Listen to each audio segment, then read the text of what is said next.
অংশ ছাত্রদের বিরুদ্ধে ষড়যন্ত্র করে যাচ্ছে। নাহিদ ভাই মূলত ব্যাকগ্রাউন্ড টেনে, আমি একটু শেষ করি। নাহিদ ভাই মূলত ওনার ব্যাকগ্রাউন্ড টেনে, আন্দোলনের ব্যাকগ্রাউন্ডে খুব শর্ট আকারে বাই টেনে মূলত তার এই রাজনৈতিক যে বাস্তবতা বা বাংলাদেশের যে বাস্তবতা সেটা জনগণের সামনে নাহিদ ভাই কিছুটা উপস্থাপন করার চেষ্টা করেছে। জনপ্রতিনিধিরা, আমার 2-3টা প্রশ্ন আছে, আপনি যদি এক এক করে আপনার বক্তব্য থেকে আপনি বলেন যে আপনি জুলাই আগস্ট আন্দোলনের কথা বলছিলেন যে বড় বড় রাজনৈতিক দলগুলো আপনাদেরকে মাঠে থাকার কথা বলে তারা বাইরে ছিল, সেই ক্ষেত্রে আমরা কি ধরে নিব যে রাজনৈতিক দলগুলোর সমর্থন আপনারা পান নাই? মানে দুই হচ্ছে রাজনৈতিক দলগুলো এটা ব্যাখ্যা দিতে গিয়ে এটা বলেছিল যে যেহেতু এটা সর্বজনের আন্দোলন, এটাকে পলিটিক্যাল আন্দোলন যাতে শুরু থেকে মনে না হয় সেজন্য তারা পিছনে থেকেছেন। এই কথা কি অসত্য কিনা? 3, বারবার বলা হচ্ছে যে শিবির আপনাদেরকে অনেক বেশি সাহায্য করেছে, জামাতে ইসলামী অনেক বেশি আপনাদের সঙ্গে ছিল, সেইটা আপনারা কত বেশি এইটাকে মনে করেন যেটা ঠিক, এবং আপনারা যে ক্যান্টনমেন্টে গিয়ে ভাগাভাগির কথা আপনি বলেছেন এবং নাহিদ ইসলাম এটা বললেন, এই বিষয়টা কি আপনারা প্রমাণ করতে পারবেন? এই বিষয়টা কিন্তু অনেক বড় এলিগেশন, কারণ 5 আগস্ট শেখ হাসিনা যাওয়ার আগেই আপনারা এলিগেশন তুলতেছেন যে 3 আগস্ট তারা গিয়ে সেখানে ভাগাভাগি করছিলাম, আপনারা বিএনপিকে মিন করতেছেন। সর্বশেষ আমি যেটা বলতে চাই যে আপনারা এই কথা বলতেছেন যে ছাত্রদেরকে মাইনাস করার কথা, কিন্তু বিএনপি তো জাতীয় সরকারে গেলে আপনাদের আসলে জাতীয় সরকারে যাওয়া হইতো না, বা ওইটা নাহিদ ইসলাম সাহেবও বলেছেন। এবং আপনারা আন্দোলনের অন্যান্য যারা স্টেক হোল্ডার তারা তো আপনাদের উপর সকল কিছু ছেড়ে দিয়ে চলে আসলেন হচ্ছে বাইরে। আপনারা কিভাবে এখন বলেন যে অন্যরা, মানে একটু যদি আপনি বলেন, আমি আপনার কাছে একটু শুনতে চাইবো যারা মজুমদার। আচ্ছা, আপনি প্রথমে প্রশ্ন করেছেন যে রাজনৈতিক দলগুলো কি আন্দোলনে ছিল কি অংশ ছিল। অবশ্যই আন্দোলনের রাজনৈতিক দলগুলোর যারা সমর্থক ছিলেন, আমরা মনে করি যে একদম মাঠ পর্যায়ে থেকে শুরু করে রাজনৈতিক দলগুলোর সমর্থক আন্দোলনের ব্যাকবোনের মতো ছিলেন। আমরা দেখেছি আমাদেরকে বিভিন্ন পর্যায়ে সহযোগিতা করেছেন। আমি আপনাকে যে কথাটাই বলেছি সেটা হচ্ছে সাংগঠনিক সিদ্ধান্ত আকারে কিন্তু আমরা যখন আন্দোলন চালাচ্ছিলাম তখন আমরা কিন্তু সাংগঠনিক লিডারশিপের সাথে বিভিন্ন সময় যোগাযোগ করতাম। তো দেখা যাচ্ছে যে আমি বলবো না যে অবশ্যই আন্দোলনে রাজনৈতিক দলগুলোর অনেক বৃহত্তর ভূমিকা ছিল, এটা অবশ্যই স্বীকার তো করবোই। আমি বলছি যে কিছু কিছু মোমেন্টাম ছিল, ওই মোমেন্টাম গুলা যখন আন্দোলনের দিক ঠিক করছিল তখনকার আমি কিছু পয়েন্ট আপনাকে আমি বলেছি। এটা কিন্তু আমি পুরা আন্দোলনের কথা বলিনি আপনাকে, আমি কিন্তু বলেছি যে খুবই নির্দিষ্টভাবে 24 জুলাইয়ের কথা বলেছি। আমি আপনাকে 18 জুলাইয়ের কথা। 24 জুলাই থেকে আপনারা আন্দোলনের 24 জুলাই থেকে আপনাদের লক্ষ্যে সরকার পতন ছিল।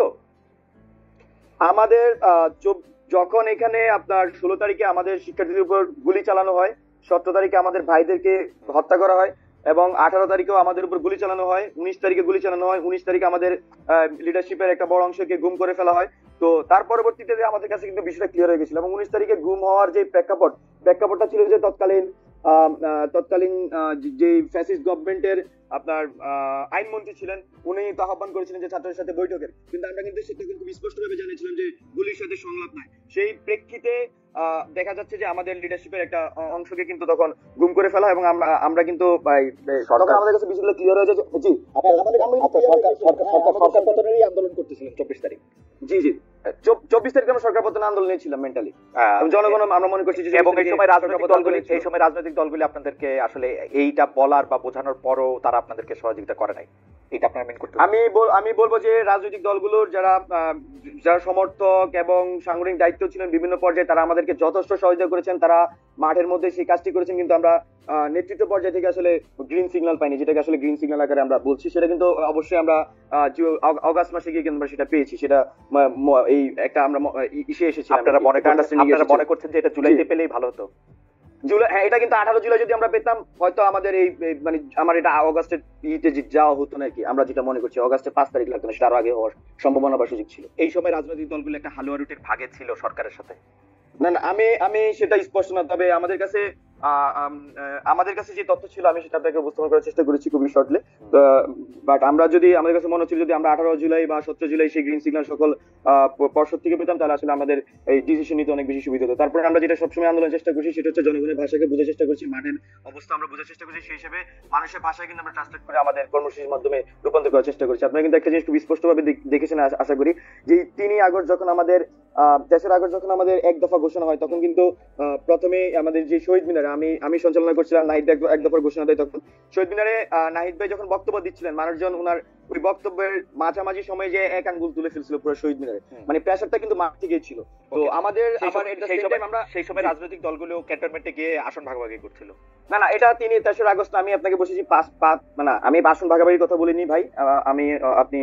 আমি যেটা বলেছি যে নাহিদ ভাই তার স্ট্যাটাস উল্লেখ করেছে আপনার 5ই আগস্টে যখন আমরা রাস্তায়, তখন হচ্ছে যে রাজনৈতিক দলগুলোর একটা অংশ হচ্ছে যে আপনার ক্যান্টনমেন্টে চলে গিয়েছিল এবং ছাত্রদেরকে সেখানে কিন্তু রাজনৈতিক দলের অংশটা কোথায়? আমি নাহিদ ইসলামের স্ট্যাটাস থেকে বরং পড়ি জি। ছাত্র জনতা যখন রাজপথে লড়াই করছে, পুলিশের গুলি অব্যাহত রয়েছে, তখন আমাদের আপোষকামী অনেক জাতীয় নেতৃবৃন্দ ক্যান্টনমেন্টে জনগণকে বাদ হ্যাঁ। দিয়ে নতুন সরকার পরিকল্পনা ব্যস্ত ছিলেন। এটা কারা, মানে কোন হুম। রাজনৈতিক গ্রুপ? এখানে আপনার বিএনপি? ক্যান্টনমেন্ট এখানে তো আমি আমার তো বাহিনী মনে আসছে না, তবে বিএনপি প্রতিনিধি ছিল।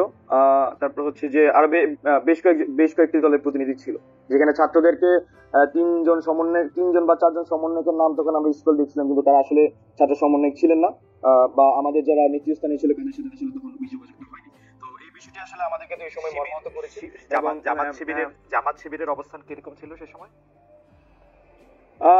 এখানে আন্দোলনের সময় আমাদের রাজনৈতিক ছাত্র সংগঠনগুলো হচ্ছে রাজনৈতিক যে ছাত্র সংগঠনগুলো, বিশেষ করে ছাত্রদল, ছাত্র শিবির বা বামপন্থী ছাত্র সংঘগুলো, তারা আমরা মনে করছি যে ভ্যানগার্ডের মতো এই আন্দোলনের ভূমিকা পালন করেছে। এবং আপনারা যারা আমাদেরকে সামনে দেখেছেন, তারা আমরা নিউক্লিয়াসের মতো আন্দোলনের কাজ করার চেষ্টা করেছি।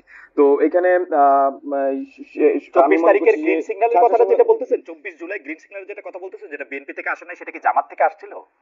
গ্রিন সিগন্যাল কি না জামাত না, থেকে? এখানে আন্দোলনের মধ্যে হচ্ছে বিভিন্ন বলা চলে যে বিভিন্ন পর্যায় ছিল। হ্যাঁ, এক এক পর্যায়ে আমরা আসলে এক এক ধরনের সহযোগিতা পেয়েছি।